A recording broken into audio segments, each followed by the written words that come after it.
remember that earlier this year, Republicans shut me out of a hearing on contraception. In fact, on that panel, they didn't hear from a single woman,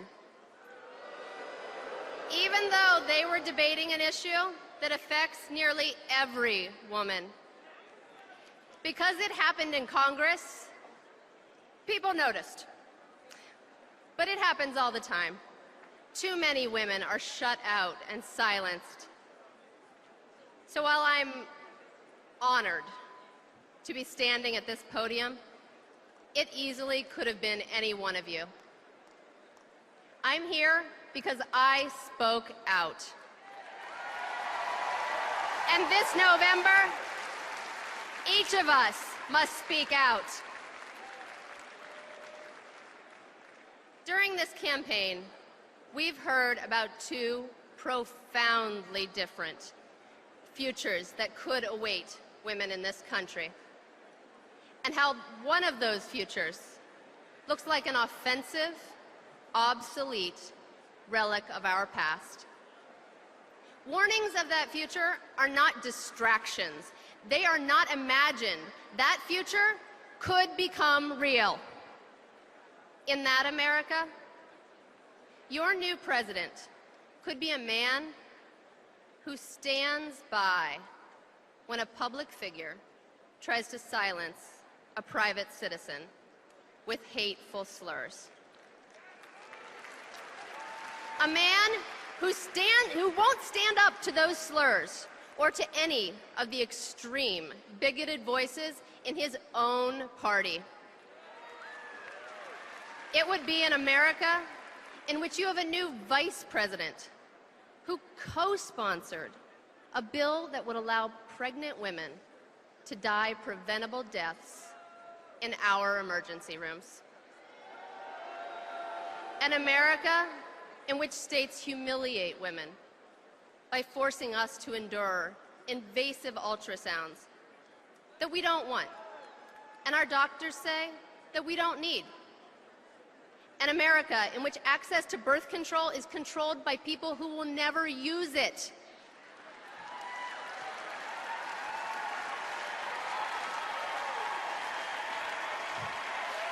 An America in which politicians redefine rape and victims are victimized all over again.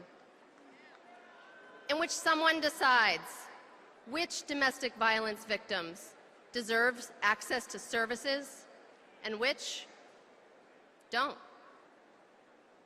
We know what this America would look like. And in a few short months, that's the America that we could be. But that's not the America that we should be, and it's not who we are.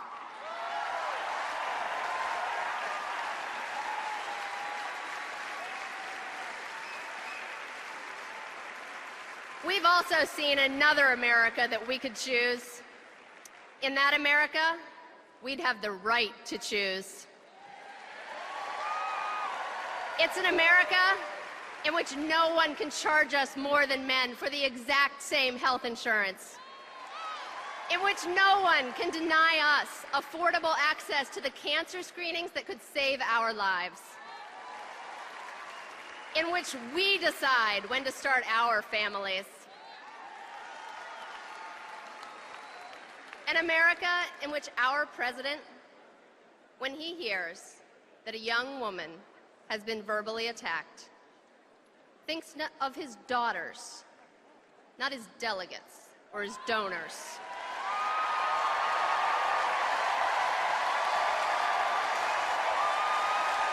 And in which our president stands with all women and strangers come together and reach out and lift her up. And then, instead of trying to silence her, you invite me here.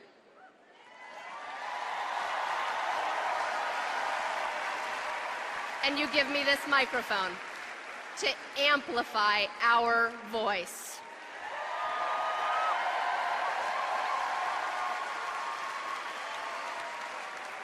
That's the difference.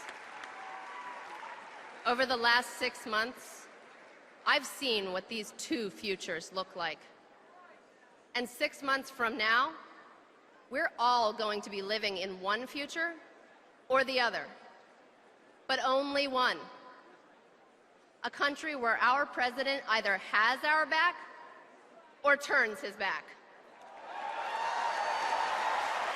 A country that honors our foremothers by moving us forward, or one that forces our generation to refight battles that they already won. A country where we mean it when we talk about personal freedom. Or one where that freedom doesn't apply to our bodies or to our voices. We talk often about choice. Well, ladies and gentlemen, it's now time to choose.